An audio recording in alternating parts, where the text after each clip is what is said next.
Okay, there's going to be a quiz next Thursday. The TA just made the quiz ready.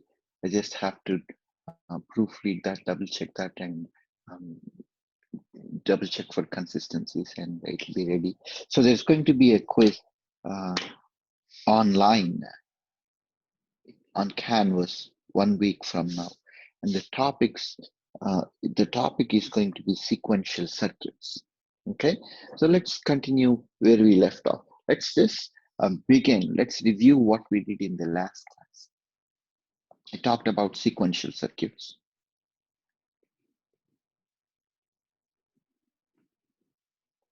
Sequential circuits have usually operate their sequencing elements. They operate with a clock, and the outputs and their next state usually depends on the current input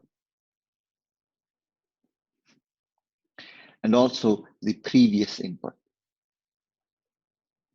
Okay, the notion of previous input is captured by using this technique of states.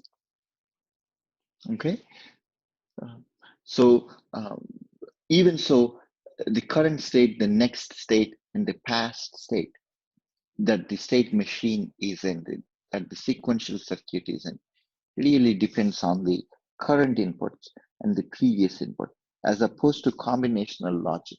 Okay, in combinational logic, the output only depends on the current inputs. So we talked about two sequential circuits, latches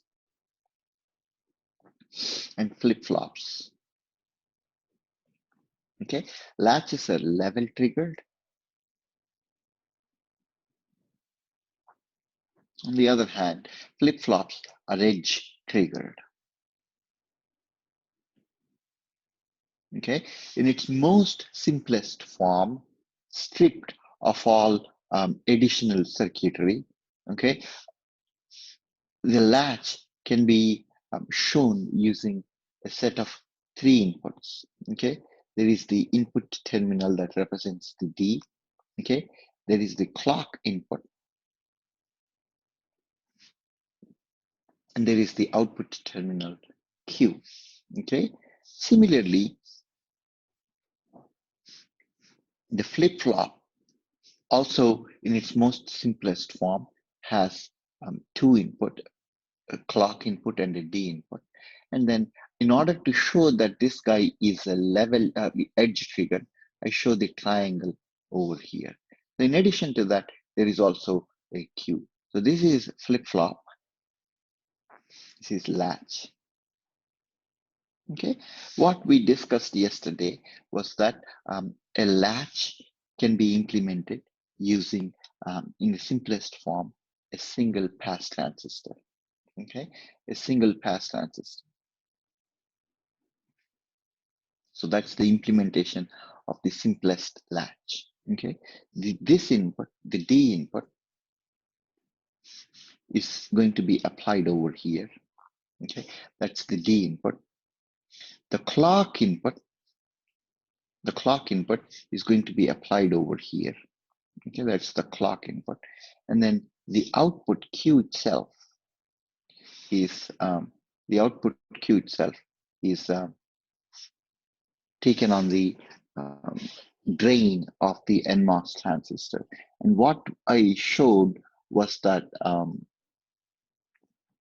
when the clock equals to 1, the MOSFET is on, and the next output is going to be whatever value is put on the input. The output is going to follow the input, or we have a transparent latch. When the clock equals to 0, okay, the next state, supposing there is a capacitance here, the clock is, because the clock is 0, this MOSFET is going to be disconnected from the other side. What is going to happen is Q next is going to continue to hold the same value on the capacitance. Okay, so Q next is going to be Q, and this is hold state. So there is a transparent state, there is an opaque state. In the simplest implementation of the latch. Okay, so that's this guy. Okay, we looked at 4 different circuits yesterday. So for the first problem, I mentioned for this first circuit, I mentioned that there are 4 problems. Okay, the first problem is there is no rail-to-rail swing.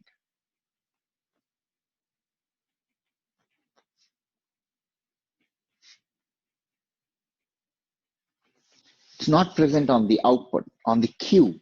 Okay, the V output maximum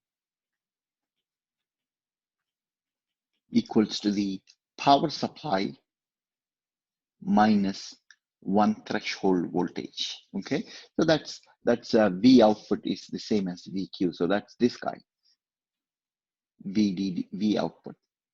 Okay, the maximum output voltage. That's the first problem. The second problem is that the inputs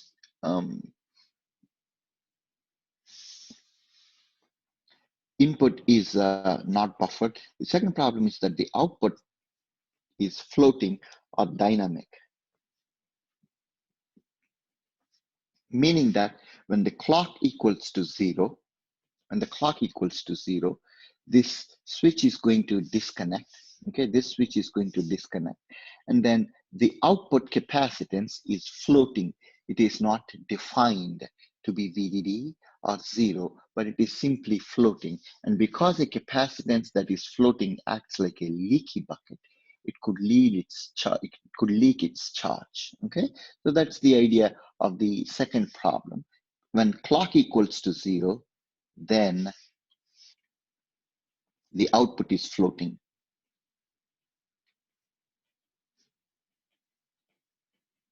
Okay, this notion of floating capacitance leads to a dynamic logic circuit. That's the same. When we looked at dynamic logic circuit, we did not talk about domino logic, but that's the same with domino logic as well. And DRAM, when you look at the design of dynamic RAM, that's also based on the architecture of a floating capacitance, a capacitance holding, acting as a memory. Okay, when it is floating, that's the scenario of dynamic. Okay, now the third problem is that the input D drives the diffusion terminal. The diffusion terminal is the source here, and it's also the drain over here. Okay, on the right hand side is a drain, and you see on the right, both of these terminals are called diffusion terminals, and the input D is directly driving the source.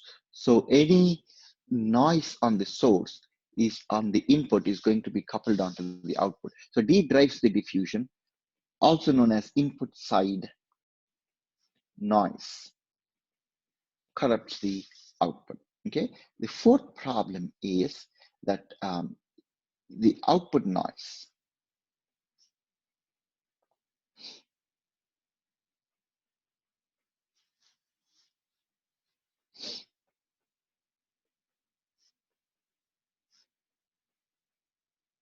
on the state node is exposed. Okay, this capacitance, the capacitance on the output acts as a um, uh, it picks up a lot of environmental noise. Okay, and then it corrects the state. So there are 4 problems.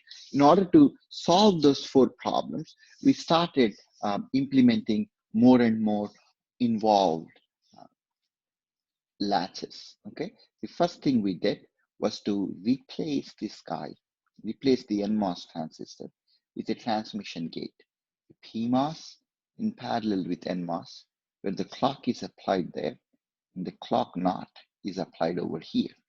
Okay, and in order to separate the output node from the state node, I buffered the output.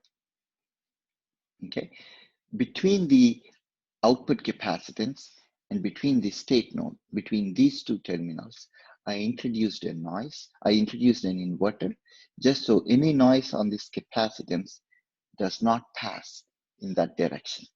Okay, that's one of the things I did. Now, in addition, I also showed that it is possible to buffer the input as well.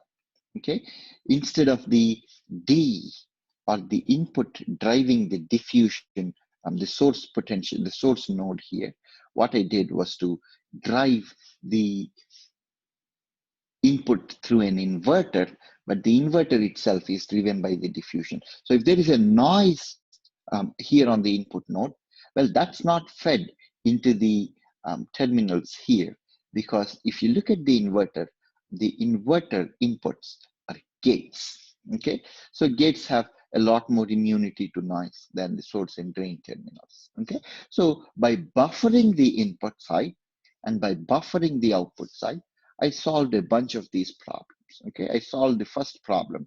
The rail to rail swing has been taken care of by implementing PMOS and NMOS in parallel as a transmission gate. The fact that the input side is driving the diffusion is also taken care of by buffering the input. The output noise corrupts the state. That has also been taken care of by putting an inverter in the output side. Okay, so the only thing that has not been taken care of is the fact that the output is dynamic. So let me talk about that one more time. What happens when this clock is 0? Okay, when this clock is 0, the switch turns off, this MOSFET here turns off, okay, and therefore the capacitance is floating. Okay, how did I solve the problem of this floating capacitance? Okay, this floating capacitance, because it is not being charged or discharged by a known potential, it acts like a leaky bucket and it loses all of its charge.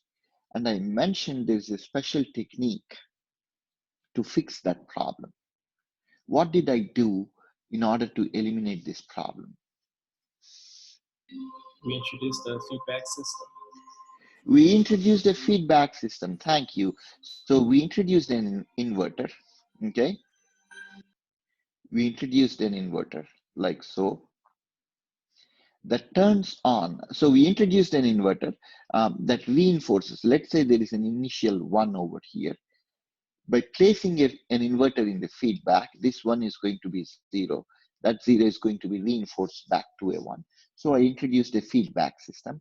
But what I did was to take care that this inverter only turns on when this switch is off.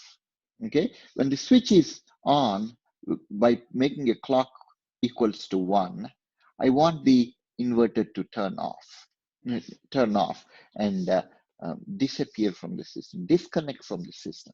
Okay, so I can do that by making this a tri-state inverter. So this inverter, the feedback inverter,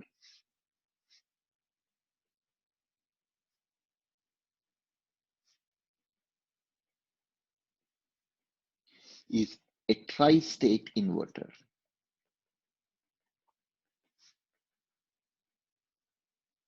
So we looked at tri-state inverters in the very beginning week, a tri-state inverter. I'm going to quickly draw the schematic of that. But so we staticized that node, the output node.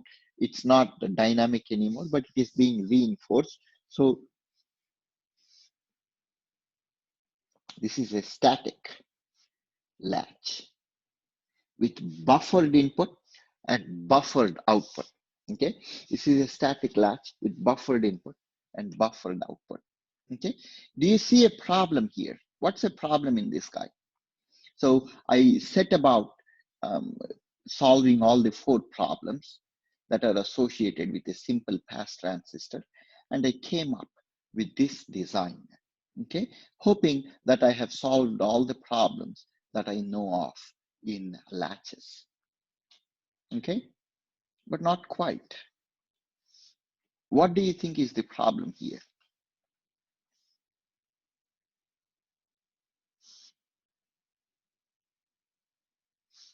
So it's still going to be one of the 4 problems. 1, 2, 3, 4 is going to recur. It's going to come back. Think about it. Something in the chat window. Let's see. we introduce the noise back into the circuit. Thank you.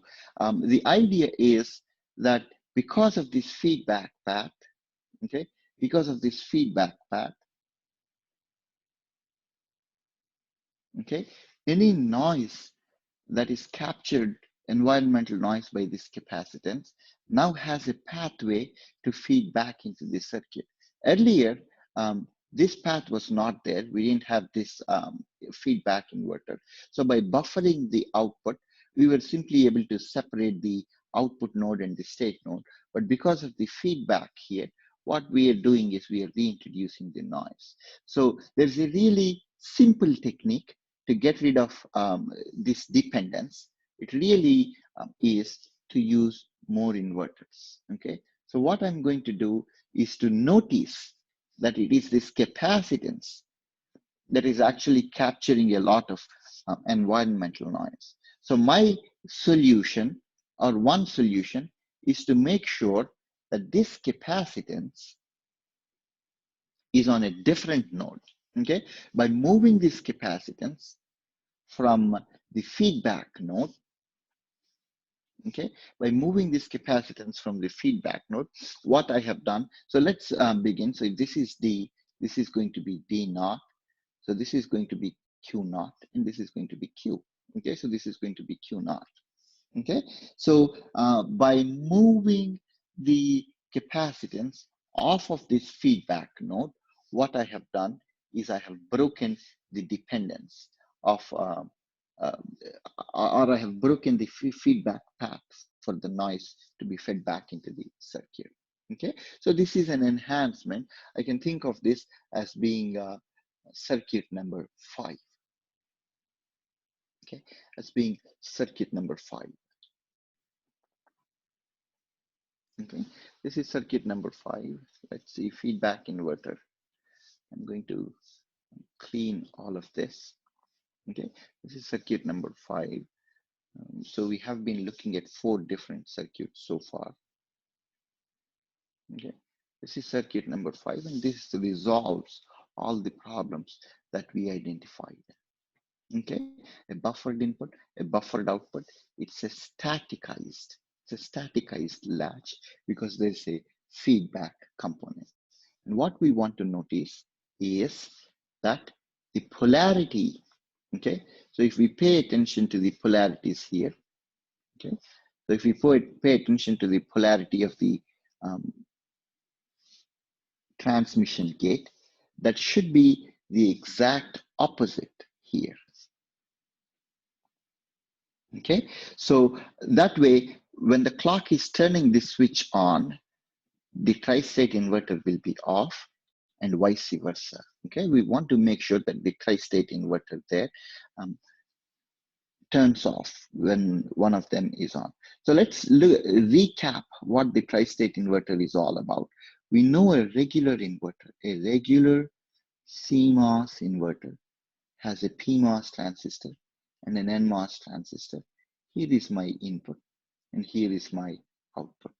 Okay, this is my regular CMOS transistor. Okay, on the other hand, a tri-state inverter, okay, has 2 PMOS and 2 NMOS transistors, all of them in series. Okay, the inputs are connected here to the outer P and NMOS transistors. This guy, okay, one of them is going to see an enable signal or a clock signal, and the other is going to see a clock not. Okay, the input is applied on this node, input, and the output is applied on this node. Only when the clock is 1, this is going to act as an inverter. When the clock is 0, it's going to act as an open circuit. Okay, we looked at this, the tri-state inverter, in the very first week of the class. So tri-state inverter. Okay, we looked at this tri-state inverter at the very beginning of the class.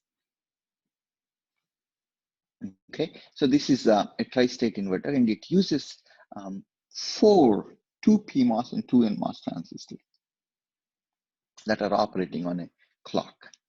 Okay, so this is the final latch design that we are going to look at. There are more latches actually. There are many different varieties of latches.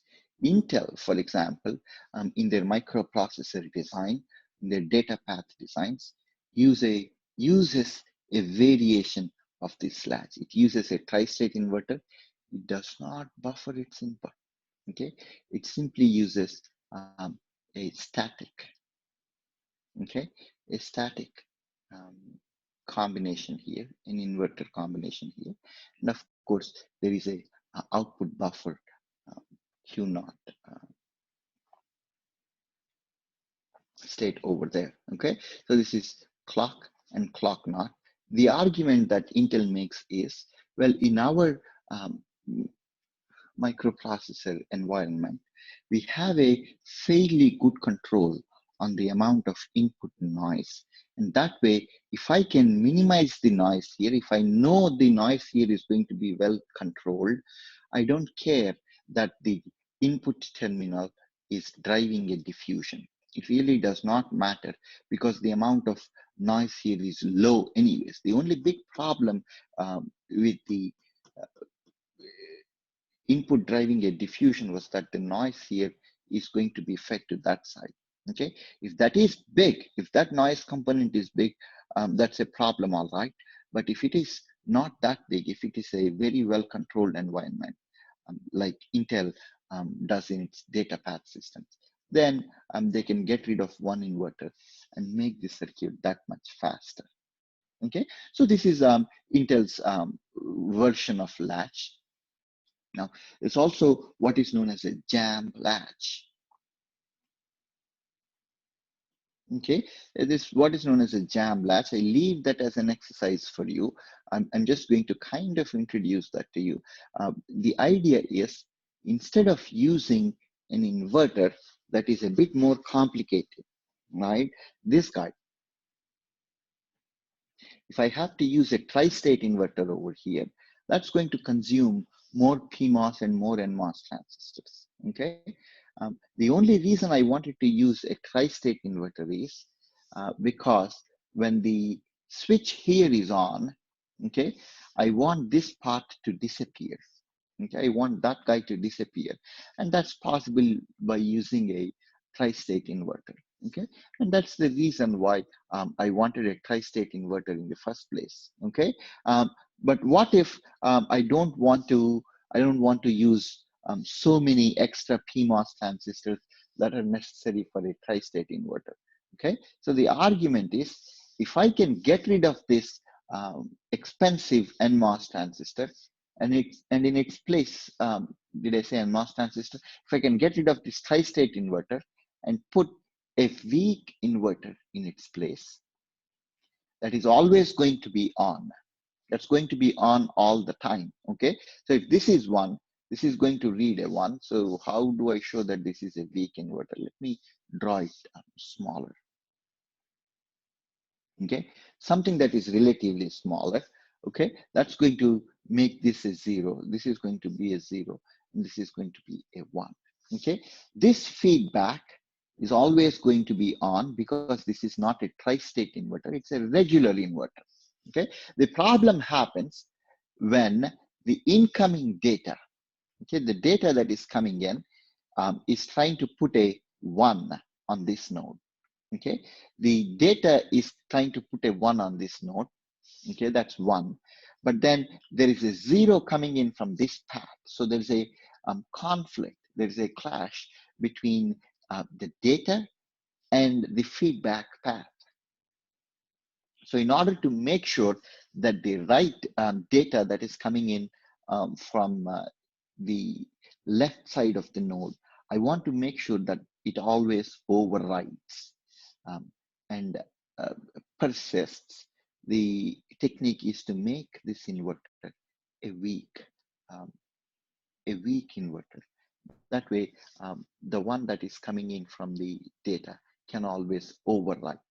Okay, and then the inverter will keep reinforcing that one. Okay, writability. Okay, that's the idea of making this inverter weak. We have to size this inverter carefully so that we can rewrite the value of the output anytime we want. Okay, so I want you to read through that gap. Okay, but jam latch reduces the clock load. It saves a few transistors. It gets rid of additional inverters, and then it uses a weak feedback inverter. So this guy, okay, that guy is a weak inverter.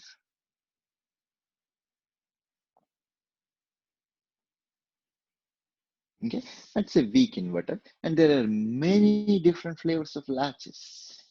Okay, many different flavors of latches. I hope I have given you enough foot in the door kind of introduction to be able to pursue this on your own, to be able to continue reading up about different latches on your own. Refer to the textbook at the very least. So what I have done so far is to provide you different designs for a CMOS latch. Okay, for a CMOS latch that includes a D input, a clock input, and an output. Okay, but what I have not shown though is the fact that there is a reset signal.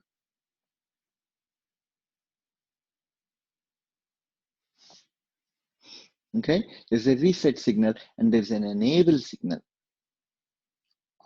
and a set signal. So there are more terminals and more inputs to a latch than I just showed. Okay, the textbook actually does talk about how to incorporate the enable and reset signals, how to incorporate them. And it's not too much of a leap from a latch. Okay, so I leave that as a gap for you to read through. I'm also going to talk about how to build flip-flops from latches. Okay, how do you build flip-flops from latches? Towards the end of the discussion, hopefully today. But for now, I want to talk about some other topic, which is timing constraints.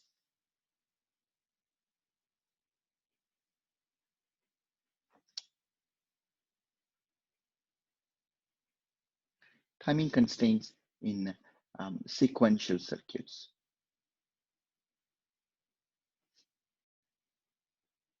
Okay, timing in sequential circuits. If you remember, I mentioned about different terms, different terminology, TPD, TCD. They represent the propagation and contamination delay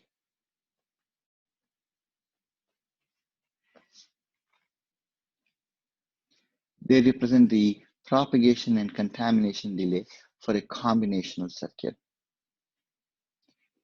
And before the midterm, we did spend quite a bit of time talking about how to calculate the best case and the worst case delays, the propagation and the contamination delay of CMOS logic circuits. Okay, we did that in the classes before the midterm.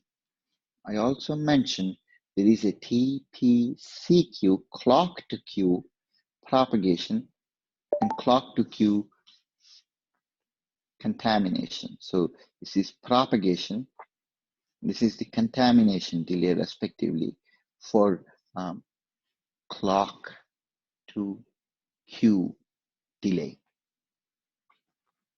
And this is applicable for flip-flops and latches alike. Okay, these are some of the terms that I described in the last class. TPDQ and TCDQ. These are the propagation and contamination delay for from the input change to the output change, TPD to Q, input to output changing, that's the delay, and this is applicable only for latches.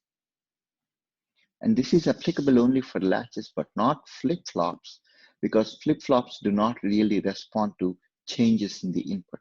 They respond to changes in the clock, only to the clock edge changes. Okay, only then the flip-flop evaluates, reevaluates its output. Okay, even if the D changes its value, flip-flop does not care. Flip-flop ignores it. And that's the reason why any change in D does not affect a corresponding change in the output. Okay. In addition to those, there are two important timing metrics that we want to pay attention to that are applicable for flip-flops and latches: the setup time and hold time.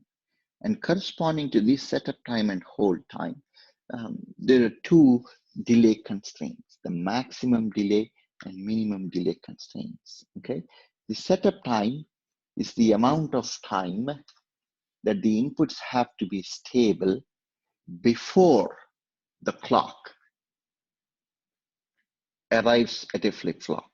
Okay, and the hold time is the amount of time the inputs have to be stable on the flip-flop after the clock edge happens. Okay, so in order to understand them more intuitively, I'm going to give you a bit of a an analogy. Okay, first let's look at the condition here. Let's say there is a combination logic. There is a combinational logic. Okay, that is separating two sequential logics, two flip-flops. Okay, two flip-flops on either side of the combinational logic, flip-flop 1 and flip-flop 2. They're both driven by the same clock.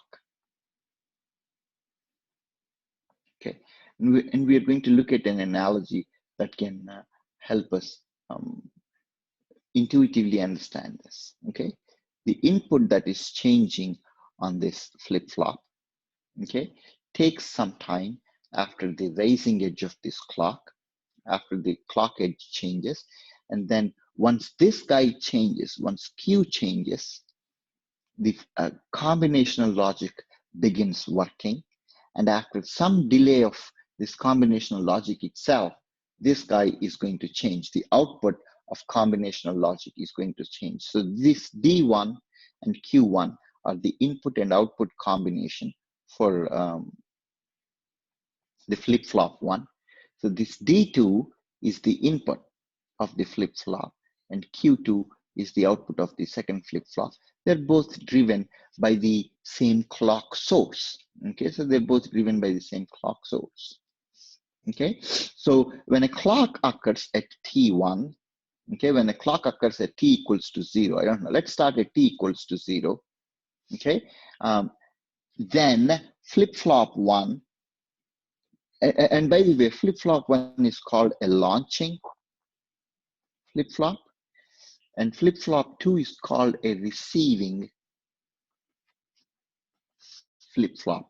Okay, so the question that we are trying to wrap our head around is how much time there is for this. If TPD is the propagation delay of the combinational logic, okay, and then if TP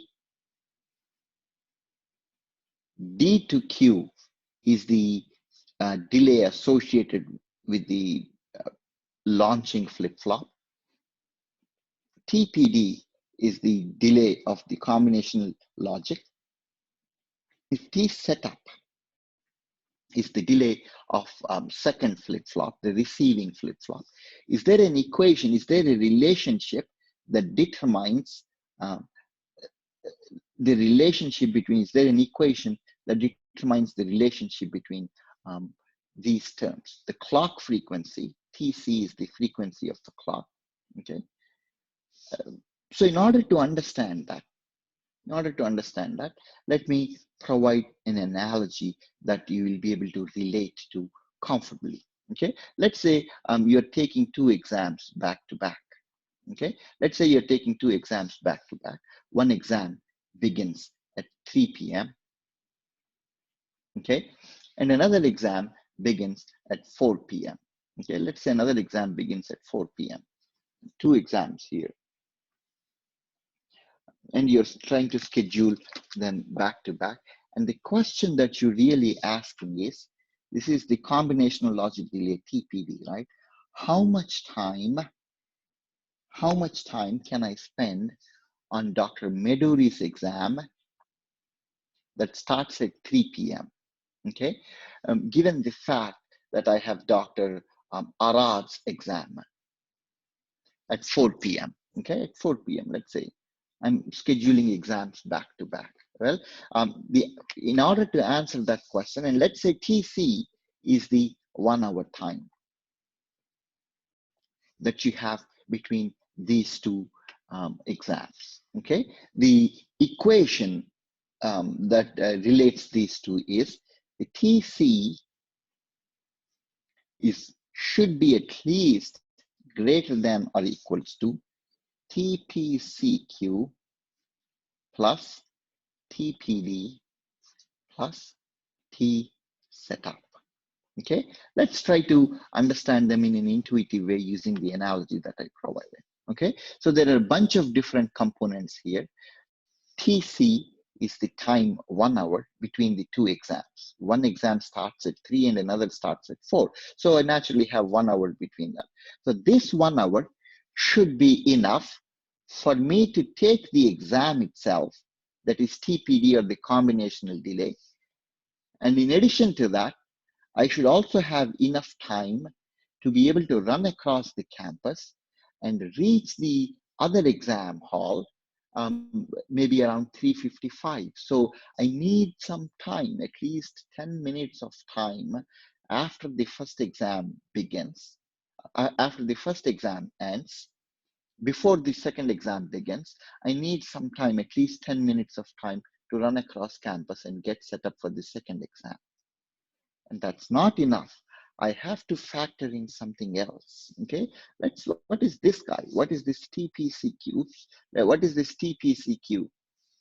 Okay, this TPCQ component, okay, represents the amount of time it takes for you to receive the exam paper. Let's say you're sitting way towards the one corner, towards one end of the exam hall, and I begin at 3 o'clock giving out the exam papers from the front row, and you're sitting at the very last corner, and I begin at the right front row. So for the exam to eventually reach you, the exam paper to reach you, it's going to take some time. Okay, so that can be thought of as this delay here, TPCQ delay. Okay, so there is a TPCQ delay.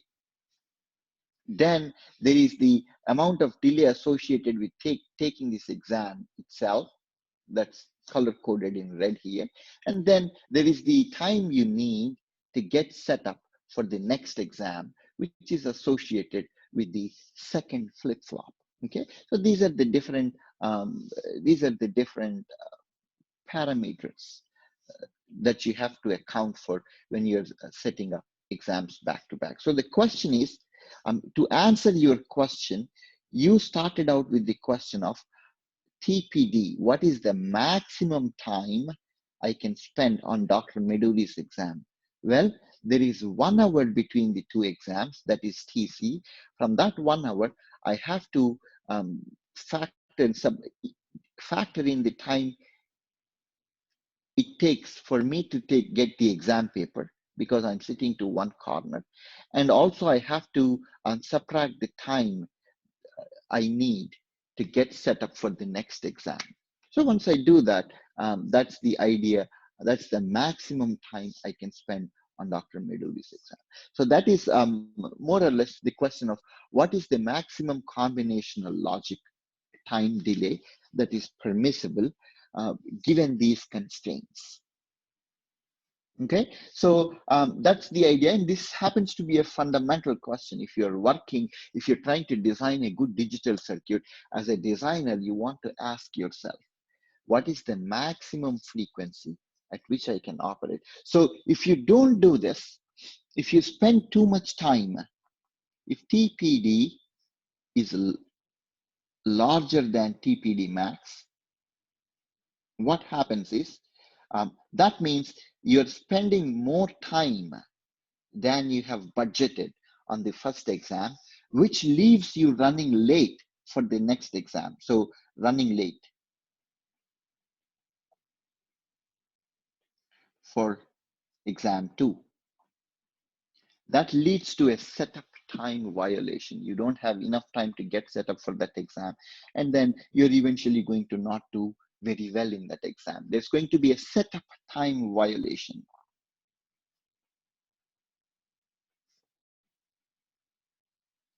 Questions about that, please? What questions do you have about that?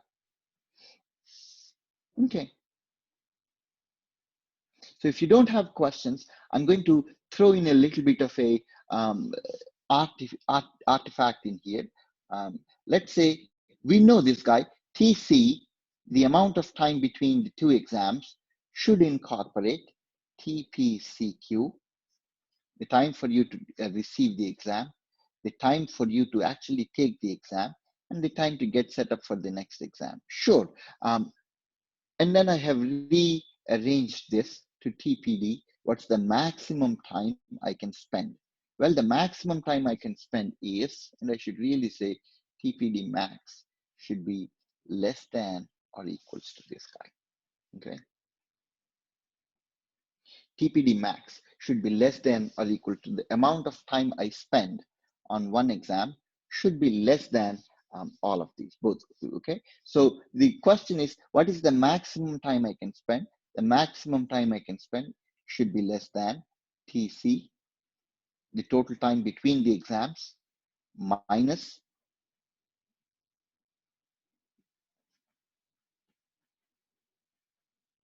okay, these two terms together are called sequencing overhead.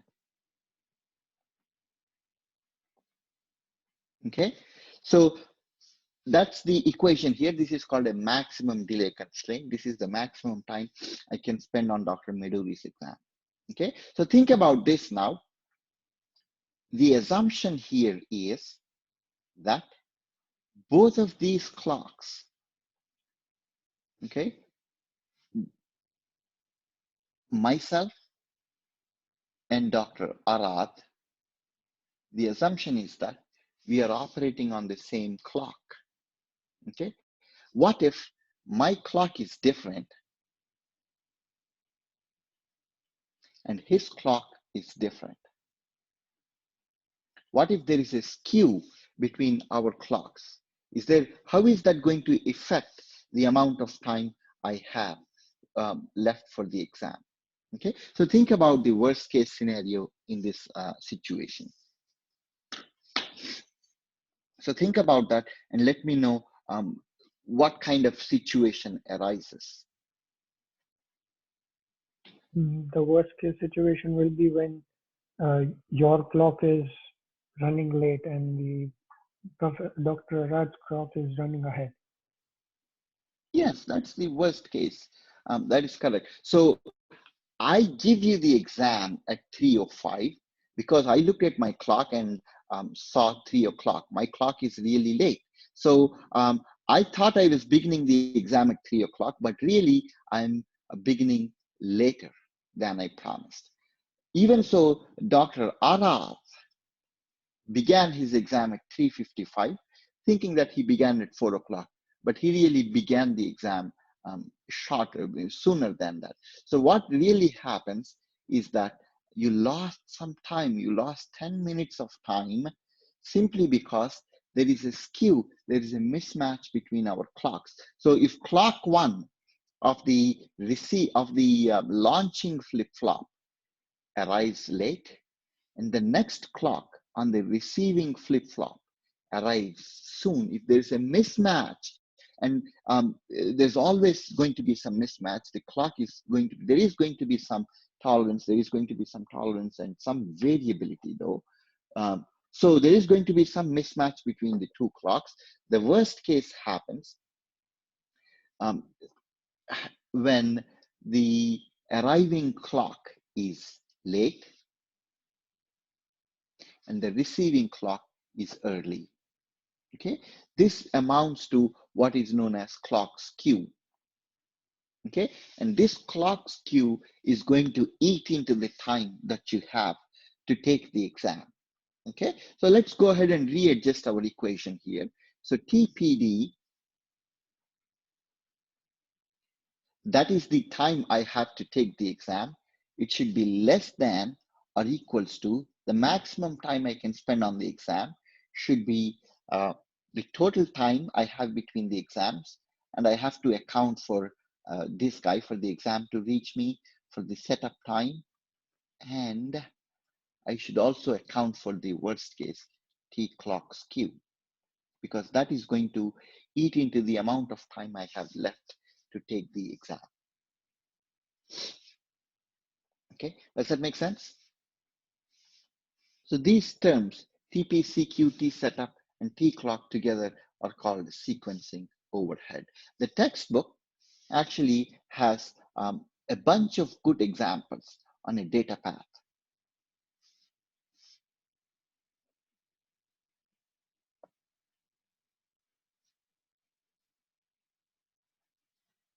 Okay, with the propagation delay, contamination delay shown for different elements in a data path.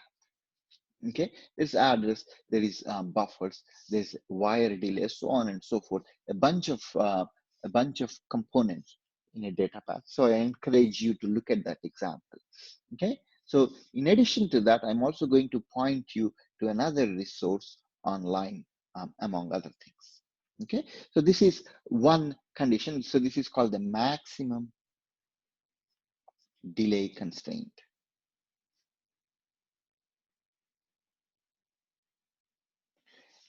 And this is also called the setup time constraint. Okay, so if you are spending too much time on one exam, you will miss the setup time for the next exam. So if you find yourself ever in this situation where you are running into a setup time violation for one flip-flop, well, you can do a bunch of things. How do you how do you fix setup time violations?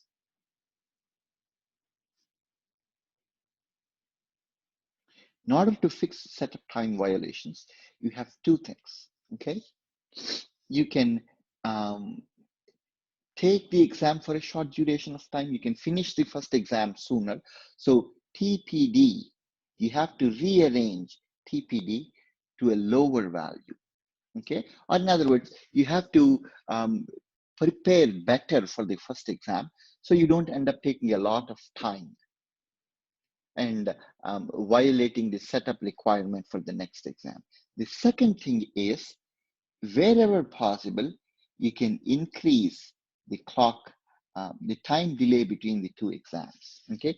If you give yourself a lot of gap between the two exams, if you schedule them 2 hours apart, then you'll give yourself that much more time for your combinational logic. So you can play around with the clock frequency. If you're increasing the time period between the clock, it amounts to operating at a lower speed, lowering the clock frequency. You can lower the clock frequency or you can lower the delay in your combinational circuits. So either of these or both of these approaches, when used carefully, can eliminate a setup time violation. Okay, so that's the idea of setup time. And now you know what it means when I say a setup time as it applies to a flip-flop. Okay, the outputs. So if you're looking at this blue flip-flop here, the inputs of this guy, the inputs of this flip-flop, they should arrive before the clock edge and they should be stable for a certain amount of time. Okay, and that's the idea of setup time. So let's look at the other one, the hold time. The hold time constraint, and it's also called minimum delay constraint. So far we looked at a maximum delay constraint, which is also called a setup time constraint. Now we are going to talk about hold time constraint.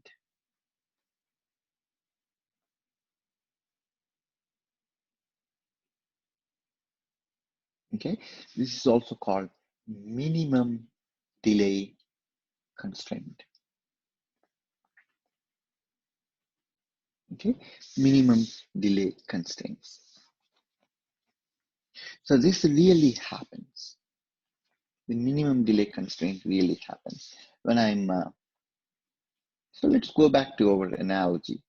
Let's go back to our analogy of taking an exam. Okay, this time I'm not worried about two exams back to back. Okay, let's say I'm taking the exam. Okay, the equation, I'll write the equation out, and then we can analyze that. We can TCD. Okay, T hold. The hold time should be less than or equals to TCD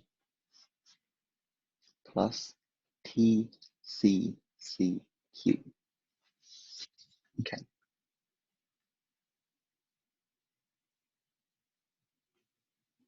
Okay. So this represents TCD, combinational logic. Okay. And TCCQ is the amount of delay that is associated here. TCCQ. So the idea is, let's say for the exam that I'm taking here. So for the exam that I'm taking here, this is Dr. M's exam. Okay. I require that you spend at least 45 minutes in the exam. So this something like this happened in the midterm, right? Okay. Some of you were done in the first 30 minutes of the exam, but because this was an online exam and we were proctoring you through a video camera, I didn't want you to go out and pass the questions to the next section. Okay, or I didn't want you to discuss the exam while your classmates are taking the exam. So what I said was, even when you're done with the exam, you should be in the exam hall, you should be in the Zoom session for at least 45 minutes. Okay, so I imposed a minimum time that you should hold your exam for. Okay, so some of you were done in 30 minutes, and then let's say it only took you 1 minute to receive the exam, to log in, to enter the credentials, and then enter the passcode, so on and so forth. So what happened was that the minimum hold time requirement is greater than the time that you need to take the exam and the time you need to begin the exam. So if you were sitting in an exam hall, let's say you were sitting up front, very close to the front of the hall, that way it only takes you a minute or less than a minute to receive the exam and begin working on your exam. If this happens, there is a hold time violation. Okay, there's a whole time violation, meaning that you're done with the exam sooner than you're permitted to leave, sooner than when you're permitted to leave. So what happens is you have to sit there and kind of wait for paint to dry. You're done with your exam, you have nothing else to do. It feels awkward to be sitting in front of a camera on your face. So that leads to a whole time violation. So the equation now, it should make sense. The hold time should be less than the amount of time it takes for the preceding combinational logic to settle, and the time it takes for the preceding clock to queue delay to happen. Okay, so if this is to, what happens is if this condition is violated, the value at that node, at the red node, changes too fast. Okay, when that value changes too fast, the flip-flop here is going to sample wrong values. There's going to be a, or in other words, the data on the red node is changing faster than the flip-flop here can react.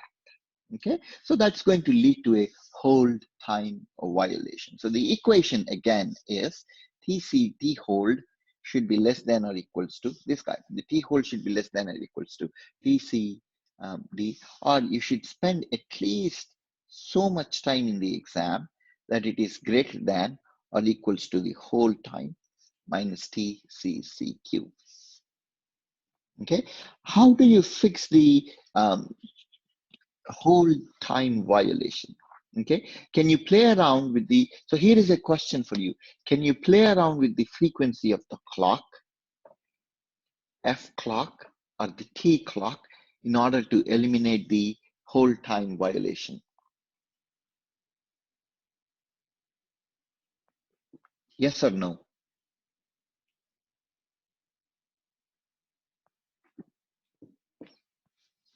If you remember, the way to fix the setup time violation was to was to make the clock slower, was to increase the time between two exams. Okay, here, on the other hand, when it comes to hold time constraint, you're not so much worried about the next exam. If you see, there is no clock term, TC clock term, T clock term, that is missing. So even if you change this up or down, that is not going to help us with the hold time violation. The only way we have to fix a hold time violation is to rearrange our combinational logic, TCD, which corresponds to TCD. Okay, that's the idea of changing um, combinational logic in order to eliminate the hold time violation. Okay, so if you take into account the clock skew, TCD should be greater than T hold minus TCCQ plus T skew. Okay, this is called a minimum delay constraint.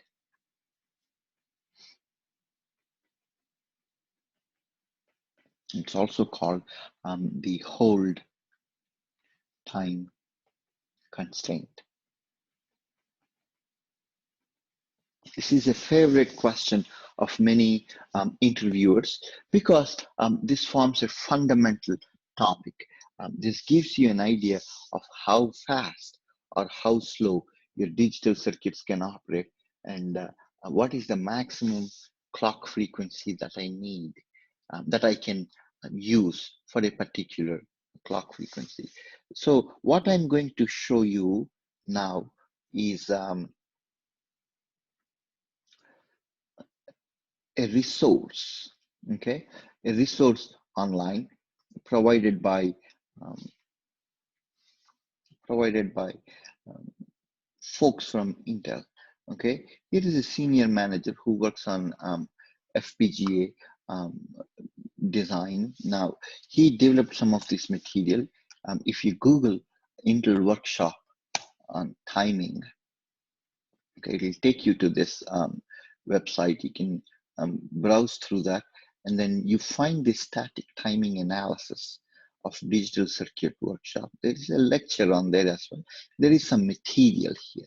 So the idea is to reinforce some of the topics that we just discussed in the class and look at examples. Okay, so look at these examples, browse through the slides. They talk about the exact same concepts that we are talking about, but with a slightly different nomenclature. So it helps to go through these slides and also go through the lecture material. Okay, let's see what's on the chart. Will this be posted in the Canvas announcements later? I can do that. And it's also not too difficult to find in case I forget to post this. Okay, so Intel workshop on timing, Google that and then go to static timing analysis workshop. Okay, introduction to static timing analysis.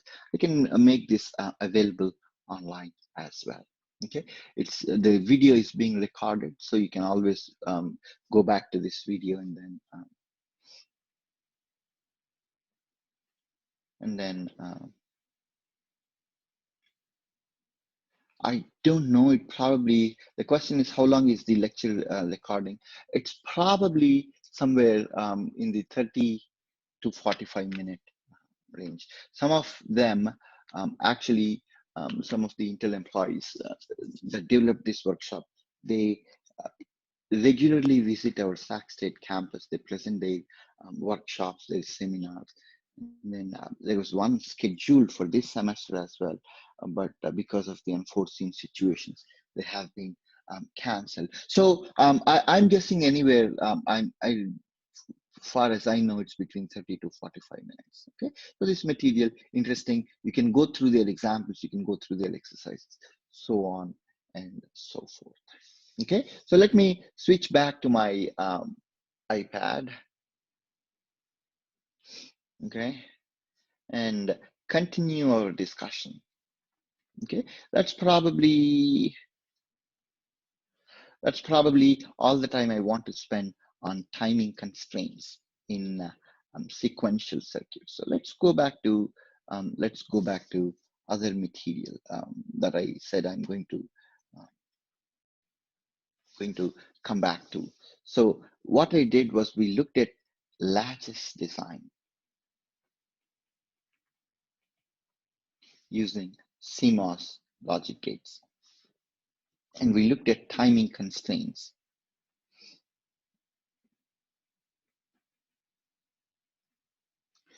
Timing considerations in latches and flip-flops, okay?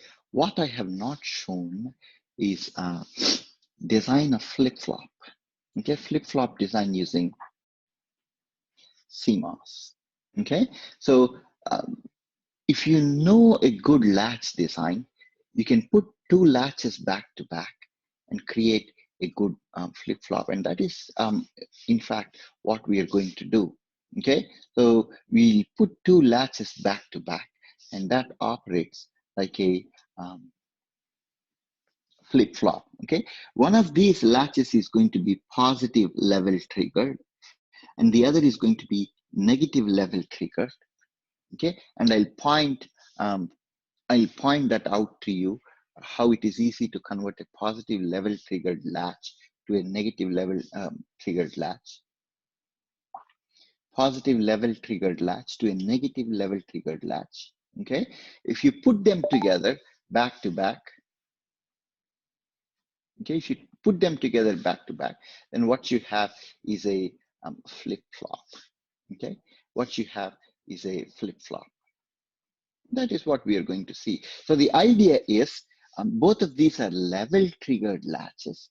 If you put them together, you're going to have an edge triggered flip-flop, something similar to this. If you have to find the intersection, the points that satisfy both of these equations, x greater than or equals to 5 and x less than or equals to 5, the only values that are consistent with this equation are x equals to 5.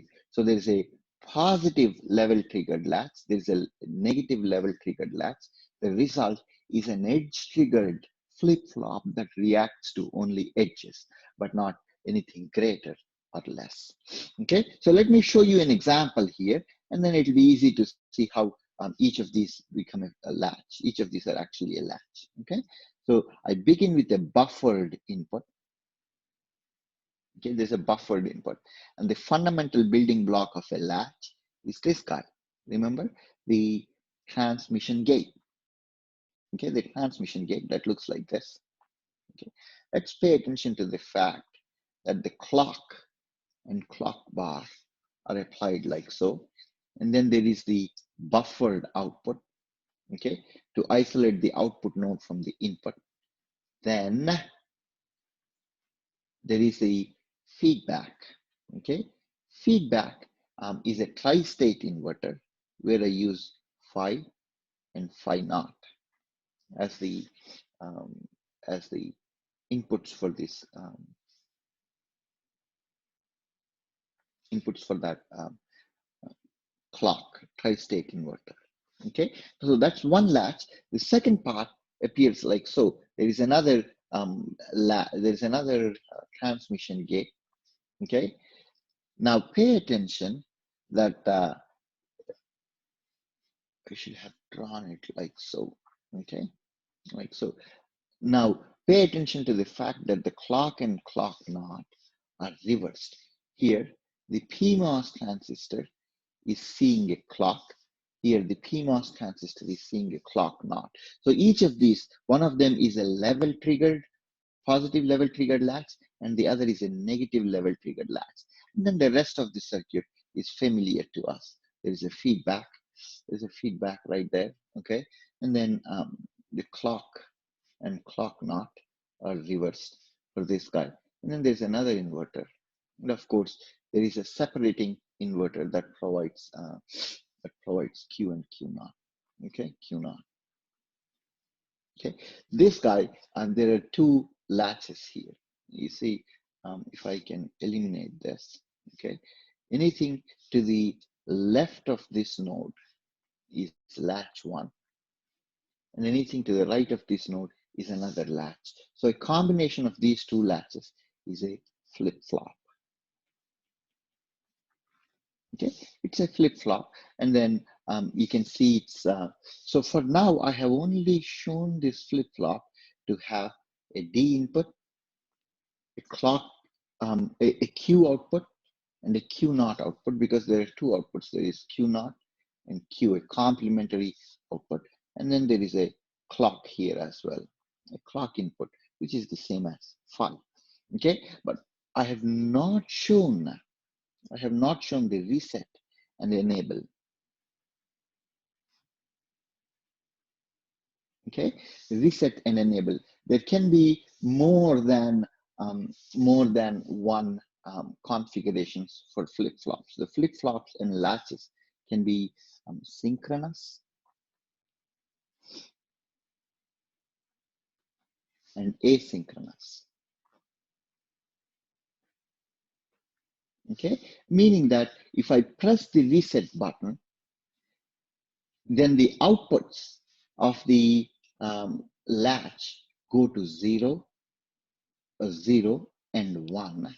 The output is set to, the Q output is set to 0 immediately, okay, after pressing the reset. I'm not waiting for the clock. Then that is asynchronous. Okay, so reset, independent of clock. Okay, synchronous on the other hand. Synchronous. Okay. Somebody from the other side is trying to communicate with me. Okay, somebody from another world is speaking into my ear. Okay, synchronous on the other hand means that reset. When I press that reset signal, it's going to wait for the clock edge and then change the value of Q to 0 and Q naught to 1. The same with set input as well. Okay, so I have only shown you the bare minimum using a D input, a clock input, Q and Q naught. Okay, it's not too difficult to read through this gap. How do you put enable, set, and reset, synchronous and asynchronous inputs on the flip-flop? Okay, so the textbook actually does provide example circuits on that, and you'll find yourself dearly wishing that you did spend some time on this when it comes time for the final exam. Okay, so if you don't do that, it's going to make you feel uncomfortable in the final exam. Now, in addition to this, the reset signal itself can be assert high or active low, or active high. So active low or active high, meaning that if the reset is asserted by putting a 0, then it is active low. If the reset signal is asserted by putting a logic 1, then it's by making its value a 1, then it's an active high. So what you want to do is you want to read through the gap that I'm leaving here. You have to go through the flip-flops. You have to go through the latches, jam latch, and a few other gaps that I left. And also pay attention to how you can add on, enable, reset, and other additional components to the latches. Okay, questions, please. Questions so far. So there's going to be a quiz on Thursday. It's going to be on sequential circuits. You want to read through jam latch, among other things that we discussed in the class. The gaps that you want to fill in are, okay, that guide. What else? The example problems from the textbook, example timing constraint problems, and then static timing analysis from the Intel workshop. Okay, and in addition to that, you want to look at resettable latches, okay, and flip-flops. How do you put reset into a 2-input sequential circuit? Okay, reset and enable and set inputs, and then asynchronous and synchronous format.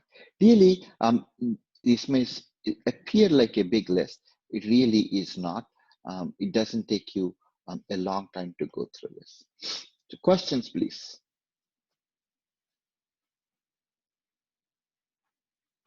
Professor, in Yes. flip-flop design that we had discussed, the outputs Q and Q bar, both of them are Okay. coming out from the NOT gate and from the same point. So how is one Q and the other one Q bar?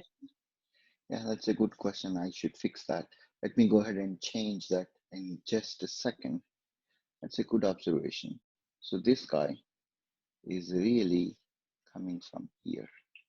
Okay, thank you. Thank you for noticing that. It should really be coming from there. Other questions, please. And then, no, so some of you just mentioned that, you know, your microphone was accidentally on. It didn't bother me. It didn't bother anybody. So no big deal. Okay. What else, please?